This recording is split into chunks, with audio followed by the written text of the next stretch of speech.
preuve cette vingtaine de PME de l'Hexagone qui viennent de s'installer près de Canton. Reportage de notre correspondant sur place, Michael Stanke. Nous sommes à 1 heure de Canton, en plein cœur de ce qu'on nomme désormais l'atelier du monde.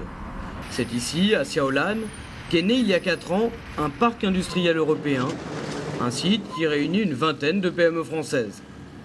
À l'origine de ce projet, cet homme. Son métier, aider les PME françaises à s'implanter en Chine. 4 ans après, le résultat est là. Au-dessus, vous avez une société qui fabrique des bijoux. La société Mira, dans laquelle je suis, fabrique des transformateurs. Ici, on fabrique des batteries rechargeables. Derrière, on fabrique du papier thermique transfert. Ailleurs, on va faire de l'extrusion de PVC. Bon, il y a aujourd'hui 17 PME qui sont déjà installées, qui travaillent. On en a 7 qui sont en termes de construction. Et on en a 8 autres qui sont en réflexion d'installation. Et pour en arriver là, il a fallu bien sûr convaincre les autorités de la ville, et notamment cet homme, le numéro 1 du parti de Xiaolan. Pour nous, c'est très bien, car ces PME emploient des managers et des ouvriers chinois dans leur entreprise. Les entreprises françaises apportent donc de l'investissement chez nous, des opportunités de travail et aussi une expertise technique. Donc en fait, tout le monde est gagnant ici.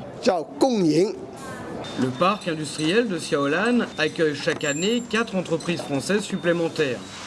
Dans cette PME parisienne, installée ici en 2003, on fabrique des batteries et on emploie plus de 300 ouvriers. On est dans une ville de taille moyenne, donc on a accès facilement aux autorités locales. Et il y a une volonté dans cette municipalité d'attirer des investisseurs étrangers. Par conséquent, il y a un soutien très important à l'installation et à la mise en place de tout ce qui est l'environnement administratif ici en Chine. Un salarié ici coûte à peu près 150 € par mois à l'entreprise.